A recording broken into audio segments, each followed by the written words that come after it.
republic for which it stands. One nation, under God. Indivisible. With liberty and justice for all. Guns, self-defense, concealed carry. This is the Patriot Defense Podcast. From the War Room in Idaho's high desert, here's your host, Todd Echols.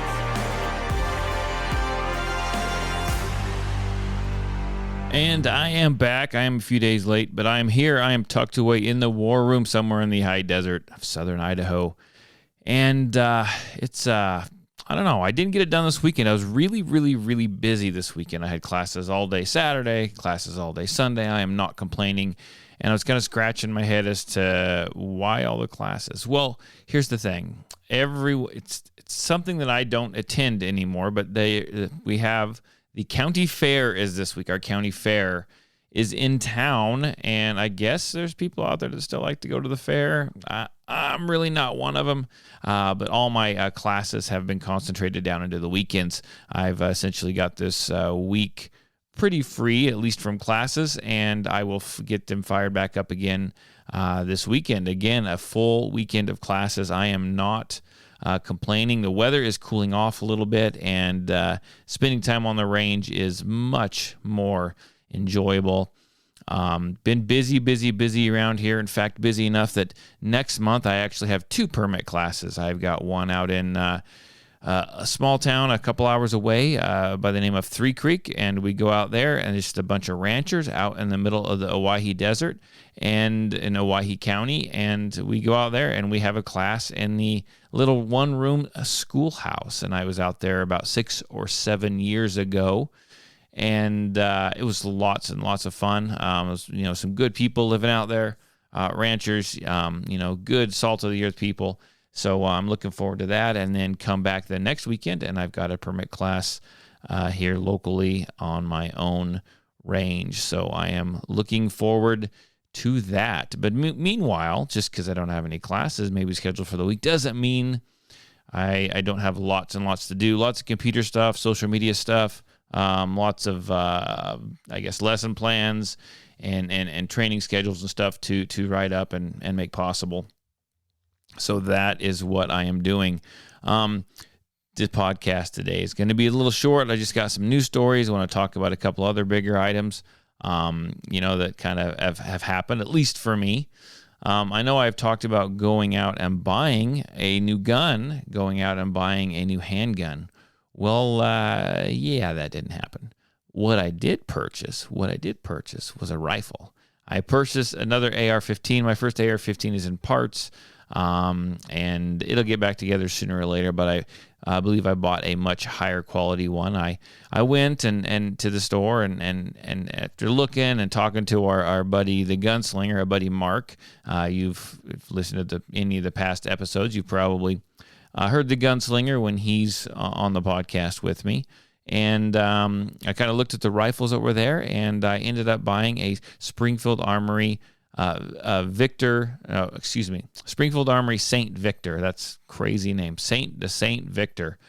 So far I like it. I have shot one. I have not shot the one that I purchased. I've shot one, and it was a nice little gun as far as nice little rifle as far as AR-15s are concerned. I'm not an AR-15 aficionado. I got this for a specific reason, which you guys will be hearing more of in the future, I hope.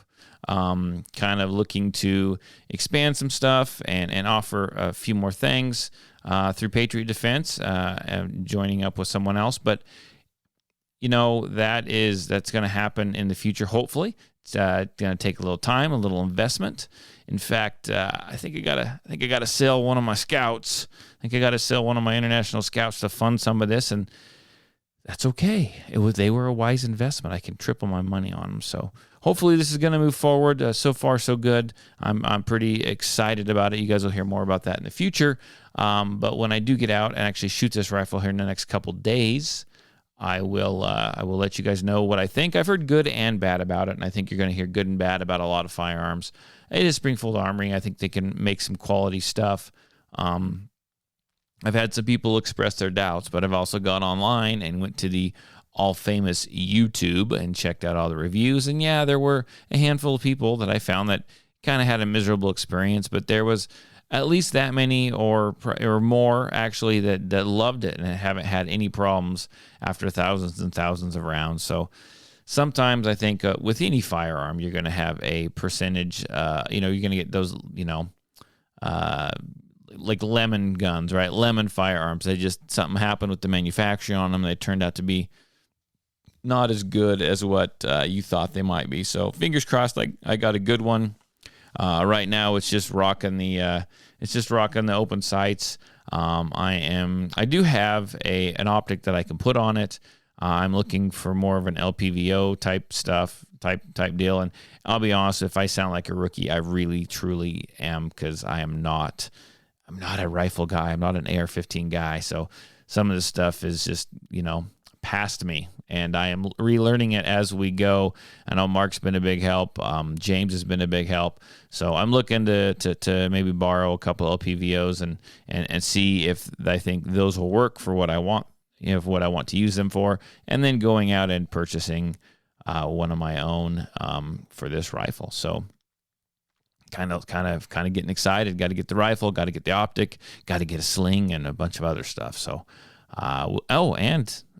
and I need to start buying ammo for that. I don't even know what 5.56 ammo costs. I have no clue what 5.56 ammo costs. I don't have any. I mean, I got about 60 rounds, right? You got to buy some when you get the gun. But I have no idea what it costs. I don't know where to look for. I mean, I know where to look for it, but I don't know what a good price is on that. What does that stuff go for? I know right now I can go online and I can get 9mm ammo for about 25 cents a round, which isn't great, but it's not horrible. It's like the new norm for right now. So I'm not sure about 5.56 ammo. And what do I get? I mean, there's all different kinds of that. I mean, I feel like such a newbie. I feel like maybe I need to go take a rifle class somewhere, something. I got to learn about this. I don't know anything. I've got a bunch of stuff I could reload, but the first time, my first AR-15, when I tried to reload for it, I was just getting into reloading, and I wasn't crimping them good enough, and the rifle was jamming, and the bullets were coming apart, and I wasn't crimping it well, or over. I don't. What a pain in the butt that was. So I don't think I'm going to stay, I don't think I'm going to reload for that. I think I'll keep those and use them to reload in my, for my 223.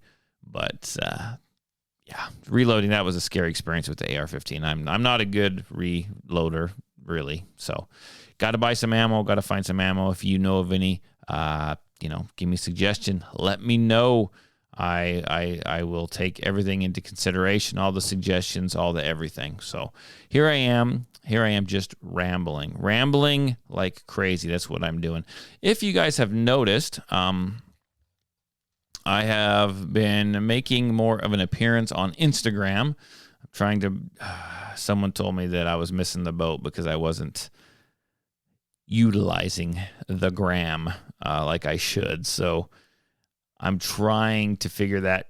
Oh my gosh. I try to figure one social media, and then the other social media starts to lack, and I can't win. I can't keep up with the social media stuff. And maybe Instagram is old now too. I don't know. What's up right now? What's up in social media? Is it Facebook? Is that the way to go? Is Instagram the way to go?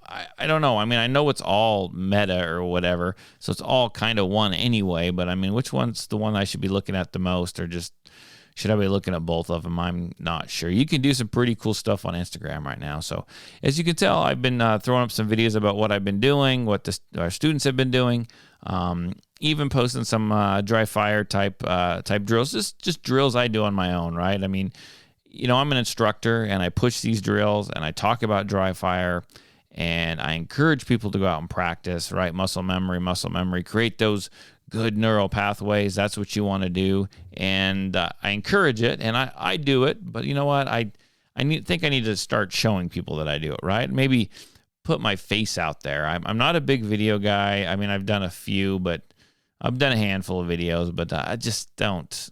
It's hard. So I'm trying to take my camera with me and fire it up every time I'm out doing something. as far as dry firing or something. I've said it numerous times, and I don't know. Well, I'm going to try to be better. I'm really going to try to be better. I usually will record myself more often than not. I will replay it, and I just don't even like what I see, or, I see all the mistakes. And honestly, I do make mistakes along with everyone else. And I'll say, if you record yourself performing the draw, if you record yourself while you're dry firing, I'll use your phone, something, play it back. You'll see all the mistakes, and it's actually a great learning tool. And I should just go ahead and post it up there and say, hey, look, I'm an instructor. I make mistakes. This is, it is what it is. I fail. And you need to keep pushing forward. Maybe I just need to post all the footage. That's probably what I need to do. But I've been posting that up on Instagram, some of it up on Facebook, mostly on Instagram. And then I will be posting the same drills on the Patreon, and I will give a description of exactly what I'm doing and how I'm doing it and why I'm doing it that way. And it's kind of more of an in-depth look and how you, a Patreon member, can practice the same way, and how to do it and how to acquire different targets and all that stuff. So if you're not a Patreon member, go and join it. Again, I've been lacking on there, but I just put up 2 videos the other day. Plan to put up a couple more this week. And I would like to say a big thank you to all the Patreon members and everyone that has reached out and supported me over there. I do appreciate it, and I owe you guys big time, because I have not necessarily held up my end of the deal. And now that I've reminded you that you might be a Patreon member, you probably will go and remove that. Remove your membership. Don't do that, I promise. I'm getting some more stuff up there. I'm trying to get better. Kind of rescheduled a bunch of stuff and trying to get things back into order. The summer gets kind of crazy. So not as crazy as maybe the Cajun Cowboy and his podcast, but it does. I do get a little crazy around here. So starting to get ready. It is gun talk, right? A little bit. So and that's trademark. So I'm not calling this gun talk. But we are going to talk about firearms a little bit, so I'm going to mention this as well. Me and my boy, we are going to go elk hunting this year, and so coming up this weekend, when I get a little chance between classes, take out the old deer rifles, get them sighted in, make sure they're functional, and do a little practice before we go up in October and try to shoot an elk. So that'll be fun.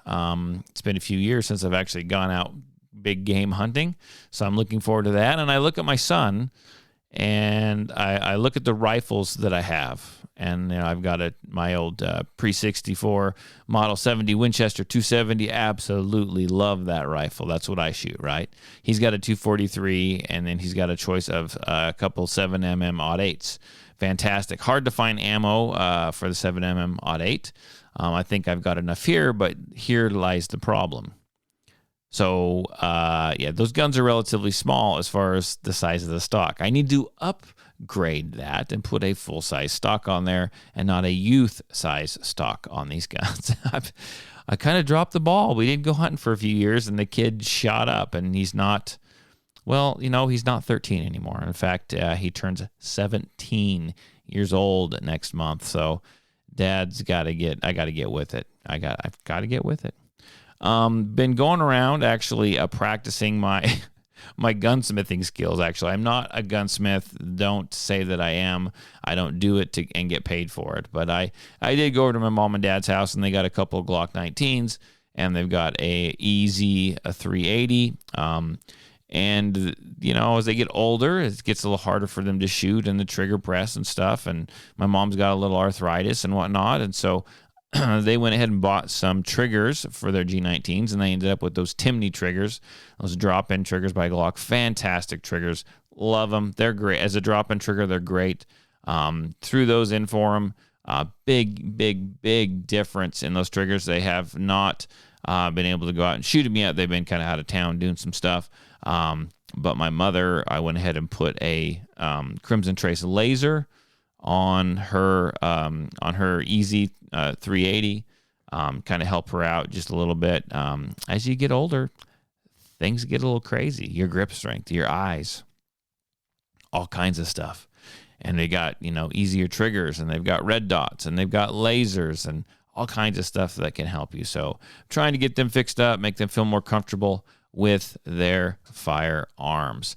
But okay, that's enough about me, and let's jump to this. I have a clip here, if I remembered where it is. Here we go. So we got one actually talking about how the federal government and anti-gun groups and all this stuff are trying to take our rights away, and they've tried to do this a lot, and it's always a little from here, a little from there. Let's tally it all up. And in the past, last couple of years, we've heard big deals where they've tried to pressure the banks, right? They've tried to pressure the banks to come after gun owners, track purchases, cut down, banking systems for gun stores and whatnot, and make it difficult on them. And now it looks like they are possibly going after the credit card companies. So pray that this is the right audio, and we'll check it out. So we have got to take a look at this, because they've tried this before with banks and they've failed. Some won, some failed. They've tried this before with credit card companies, but now they are at it again, and I have got to show you what they're up to. Check out this headline. Again, everything is linked, including the tweets, to Giffords.org calling for this. Gabby Giffords' gun control group asked major credit cards to flag gun and ammo purchases. Again, I would like to ask you out there across America, why would they need to be doing that? Because they want to isolate the data so it can be data mined. That's what they want to do. And then it can be further pressured and ostracized because it's dangerous. It's no longer sporting equipment now. It's firearms and ammunition. But let's keep going. Check this out. Gabby Giffords' gun control group, Giffords, is calling on major credit card companies to flag gun and ammunition purchases. Giffords posted a tweet Sunday which said, quote, "The shooters in at least 5 mass shootings have stockpiled guns and ammo using credit cards and killed 145 people. Visa, MasterCard, and American Express have the power to flag suspicious purchases and save lives. Call on them to act." So what are you going to do, Giffords? Are you going to tell all of those credit card processors, like, ooh, they're buying guns, you might want to flag it and block that purchase? Basically circumventing legislation and circumventing the executive branch and getting gun control through private... You know what? I don't even know the strongest term for this. Strong arming? Let's just call it that. Because if you can cut them off right at the source, why not do that? That's a lot easier than actual legislation around constitutional rights. Anyway, let's keep going, because this stuff, this subversive, underhanded stuff is where it really gets my goat. It really does. The tweet linked to a campaign by another gun control group called Guns Down America. Now that's Igor Volsky's little outfit. That guy's never been shy on the words. But anyway... The Guns Down America campaign says, quote, "Between 2007 and 2020, the killers in at least 5 major mass shootings used credit cards to finance their deadly rampages. These individuals exploited the banking system to purchase large quantities of firearms and ammunition, and the financial industry has the power to stop them." How exactly did they exploit the financial industry? Unless you're talking about purchasing something on a credit card. Oh, so that's exploiting the purpose of the whole banking system now. So if you buy something on credit, ooh, you're exploitative. But if you buy something with cash, ooh, cash is mean and it's only used by criminals. Do you see where they're going? They're trying to cut off the way and means of production, the way and means of accessing your Second Amendment rights and all the things that support your Second Amendment rights, like freedom seeds, through credit card processing. As I mentioned, they've done it with banking before. They've tried this across the board because these people are unscrupulous. They only want to get their achieved end goals. It doesn't matter about your rights. It doesn't matter about your privacy. No. They need that gun common sense reform. But anyway, I got more. Like I said, this gets me a little bit spicy. Guns Down America wants major credit card companies to stop categorizing firearm and firearm-related purchases as sporting goods. Well, they are sporting goods. Creating a new category into which gun and ammo purchases could be scrutinized. They're even saying it right there. A similar campaign was run by gun controllers in 2018 as they sought to pressure credit card companies into cutting ties with semi-automatic rifle makers. That's interesting because we also have something going on right now in the House Oversight and Rules Committee, R.I.P. Carolyn Maloney's career. And somehow they're trying to cut them off and get their sales being taxed by 20% and subpoenaing their records. And now this individual gun group is saying, hey, credit card companies, what about you guys? Do you see the whole web that they are weaving? These people, man, There's the actual tweet if you want to see it yourself. It's also linked down there. But now let's go to this one last thing, and this is the only sliver of hope in this little report, because these, like I said, these people. On March 9th, 2018, Breitbart News reported that Visa refused to succumb to the pressure, noting that it is not the credit card company's job to, quote, set restrictions on the sale of lawful goods and services. That's actually very well said, and hopefully they continue that the resistance of that pressure, because these people, what they are doing is they are doing activism. I can't even say what they're truly doing, but they're essentially trying to strong-arm individual companies by threat of boycott, by threat of pressure, Twitter campaigns, all these different things to circumvent your Second Amendment rights, because they can't do it legislatively. The judicial branch just handed them a straight smacking. Interesting. So there you go. I mean, they're trying to come after your rights again, a little here, a little there, trying to pressure those credit card companies to change their designation, right, of sporting goods to guns and ammo, right? Why would they be doing that? I don't know. If all of a sudden you have a list, and this is one more way they can get that list, if you have a section for guns and ammo, wouldn't that help them create this, I don't know, the National Gun Registry that they say they don't have, which you can't convince me that they don't, but you've got to keep an eye on this. A little here, a little there. I mean, he talks about it right there in that audio clip. He talks about the web that they weave. Do you see the web that they are weaving? Yeah, I see the web that they are weaving. Like I said, it's a little here, a little there, a percentage here, percentage there, and the next thing you know, it is so difficult and it is so scary that no one even wants to take part in this. And they will do whatever they can. I had my radio show the other day, and they said, hey, it's been pretty quiet the last couple weeks. And it kind of had been pretty quiet the last couple of weeks. But just remember, we got I think the AWB vote is coming up.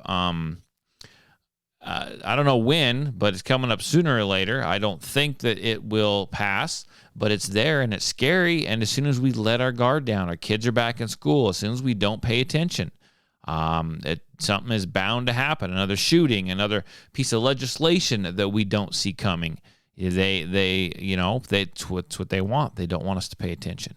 And unfortunately, we have states like New York, which are pretty much stomping all over the constitutional rights of its citizens. I mean, surprise, surprise, but here we go. Let's hear about that.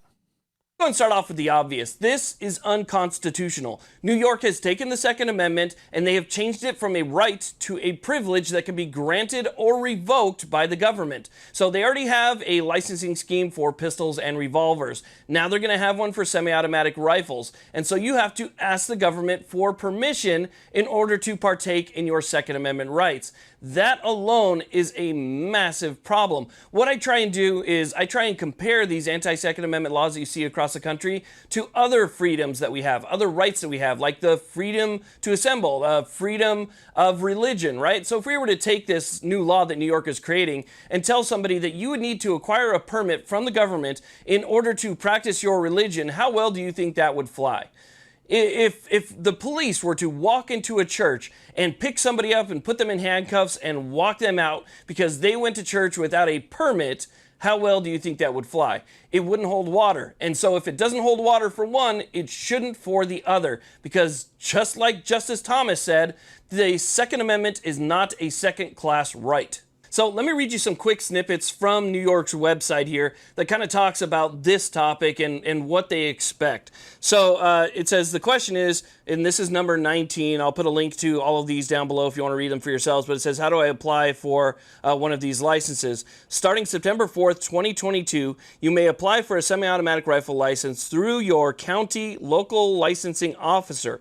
Now, keep in mind, there is no licensing process available yet, but this is how it reads. Existing firearm license holders can add a semi-automatic rifle to their firearm license through their local licensing officer. Semi-automatic rifle license is required to purchase or take ownership of a semi-automatic rifle on or after September 4th, 2022. Now, it also says in there that if you currently own one, you're not going to have to go and get a license for it. If you owned it prior to September 4th, then they're not going to require you to get a license. But remember, it said purchase or obtain. So basically, if you were to get one from a family member, or somebody was to pass away and leave something to you, you would have to get a license before you could actually take possession of it.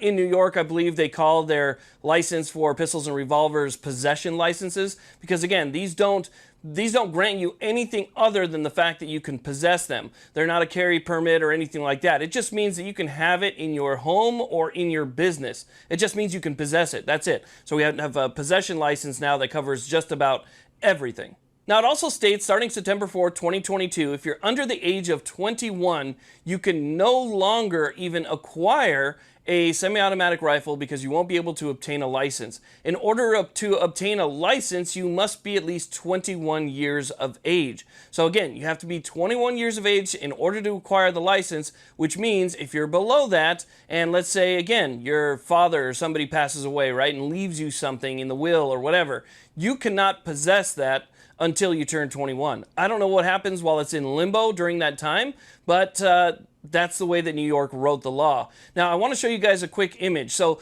these are the forms that you would need to fill out in order to get your different licenses. And as you go down the page, you can see all the different forms that are available that you can print out, fill out, and take to your local officer. The one thing that's missing is the one license that starts on September 4th, the semi-automatic rifle license. If we go all the way down to the bottom where it talks about registration and stuff like that, it's not even there. There's not a form that you can fill out for this even up on the website yet. So unless they do it in the next few days, it's not going to be something that's going to be available to you, in which case there's going to be almost like a statewide freeze on I guess, possession or ownership. Now, in my own personal opinion, a federal judge needs to put an injunction on this immediately, because in light of Bruin, this is clearly unconstitutional. Bruin states that you have to look at text, history, and tradition when it comes to regulations and gun control, and anytime you would regulate somebody's Second Amendment rights, you have to look at text, history, and tradition. You have to look at the time period between the 1791, when the Second Amendment was ratified, up to about the 1860s. You have to see if there was another law that actually stood up to scrutiny from that time period to use as precedent. And if that doesn't exist, then the current gun control law can't exist as it is today, because history and tradition does not back it up. And clearly, there were no licensing schemes back then. We had rights back then before these people came in and decided that they didn't like the Constitution very much. So what we need to do is we need to try and get this stuff to the courts, right? We need to file as many lawsuits as possible. Now, there's a lot more going on across the country that we're going to be talking about. So if you haven't done so already, hit that subscribe button and that little bell notification to let you know. So I would be very, very interested to see where this goes. I don't know. I mean, I would think that it's not going to fly, but it's coming up really quick, and I could see lawsuits and everything. So, I mean, you live in New York, the state of New York. I feel bad for you, man. And I know it's not just easy to pick up and move. I mean, people are employed there. Your families are there. If you move, there's a good chance you don't have a job. But my gosh, New York will do anything. I mean, I wouldn't expect less, but New York will do anything to stomp all over your constitutional rights, to have to get a license to own a semi-automatic rifle. So that's pretty interesting. I hadn't heard about that until actually just today. I ran across an article on it, so I took a peek at that. So be interested to see where that goes. And one more quick, I know we're like clip heavy. This is a clip heavy episode, but I got one more, and it's talking about suppressors, and it's talking about how there is a bill to go ahead and get suppressors off the to be not an NFA, to get it off the national firearms registry or type deal. So I'll go ahead and play that, and we can check that out. Let's spend a few minutes and talk about the bill to remove suppressors from the National Firearms Act.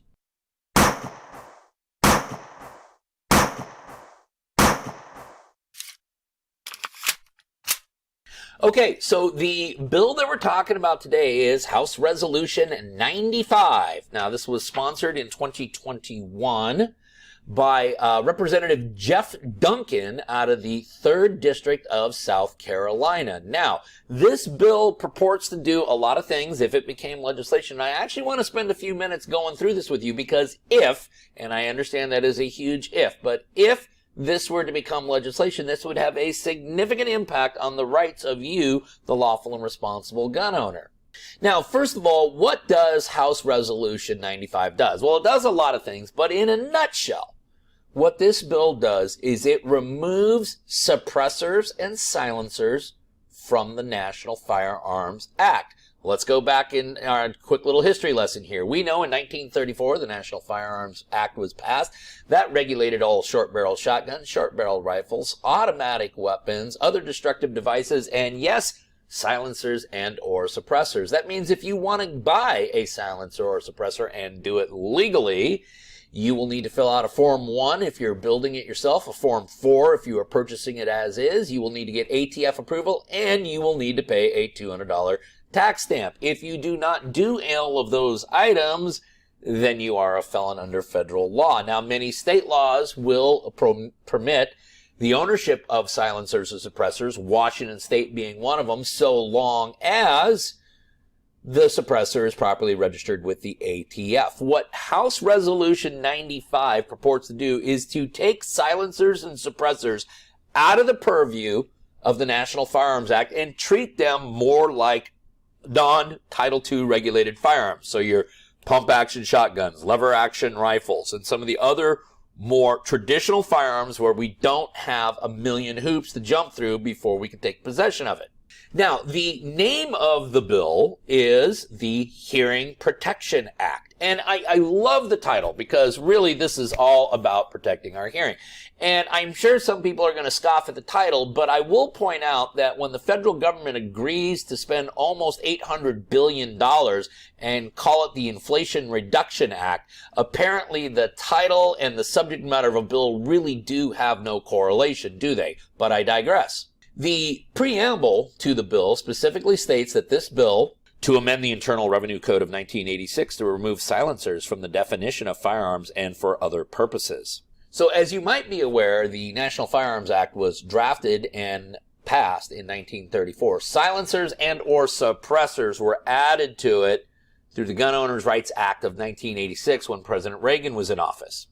So how does the bill accomplish this task? Well, the first thing it does in Section 2 of the bill is it removes silencers and suppressors from the IRS Code, Section 5845, which authorizes the Internal Revenue Service to tax these items at $200 an item. In addition to that, in Section 3, this law would basically make obtaining a suppressor no different than how we obtain any other non-Title II or non-NFA regulated firearm. And in fact, to accomplish this task, what this bill does is it amends 26 U.S.C. 5841, a statute which looks a little bit like this, and it adds a new section in there, right here, which reads as follows. A person acquiring or possessing a firearm silencer in accordance with Chapter 44 of Title 18 United States Code shall be treated as meeting any registration and licensing requirements of the National Firearms Act with respect to such silencer. So, yes, this bill would basically say, listen, you're going to go fill out a 4473, you're going to go through a background check, and if you check out, you now get your silencer or suppressor. You don't need to fill out a Form 1, you don't need to fill out a Form 4, you don't need to pay a tax stamp, and you don't need to wait for the ATF's blessings before you can take possession of that item. Well, that sounds pretty good. I mean, I want to keep an eye on this because we have that Safe Hearing Act that has tried to go through for at least a few years. I mean, it shows up every year, every other year or so, and they try to get it through. And I think with some of the current, hopefully, I was reading another article, and with some of the current Supreme Court rulings as of late, it might actually help this thing to advance further. So I'd like to see that, and maybe if that happens, I will go and I will get a suppressor. I'm an instructor. I have guns, and people always want to know, why don't you have a suppressor, Todd? honestly, what am I going to use a suppressor for?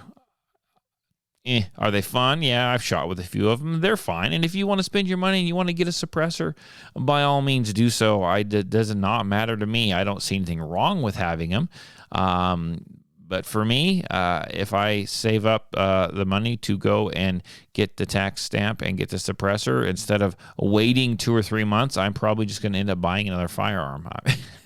I like instant gratification. And when I get the money, I want whatever I'm buying to be in my hand right now. And I do not want to wait. And I'm not going to carry a gun with a suppressor, so I don't see the necessity to actually own a suppressor. That's for me, right? That's for me. But that might not be for anyone else. But I think I'm going to go ahead and end the episode right now. It was clip heavy. It's lots of news stories and stuff, and I apologize for that. But there's some good information coming out, and hopefully I will get together and I will get another one out this coming weekend. Sorry, the other one was a couple days late, but it's late is better than never. And if you don't like it, double your money back. If you don't like it, double your money back. That's my guarantee. So there you go. You can, like you said, get your money back, or whatever you paid for this anyway. But I appreciate all the support. I should appreciate you guys listening to the podcast. And if you want to support the podcast, I tell you what, you can go ahead and you can share it on social media, share it with all your families and friends. It'd be nice to have it grow even bigger than what it is. I will be honest. It's holding steady. But I would like to see, which I'm not complaining about, I'd like to see just a little more growth out of it. That would be kind of nice. And so just share it on your social media pages. That would be great. If you want to go over and join Patreon, it's like $5 a month, pretty cheap. I'm back to getting videos and some different stuff up there. Just kind of some real odds and ends. I really have no direction on Patreon. I've got some training type videos up there, and you're going to see some more random stuff popping up every week. So that's where I'm at there. That's going to be an unorganized mess that you need to be a part of, honestly. And if you want to support, like I said, $5 a month, that's all it is. Check it out. The link will be in the show notes. Until then, I appreciate all the support, and I hope everyone has a great week. Kids are back in school. The days are still hot. The nights are cooling off. That's what I like. This is my time of year. So I will see you guys back here this next weekend. So I guess in a few days. Bye.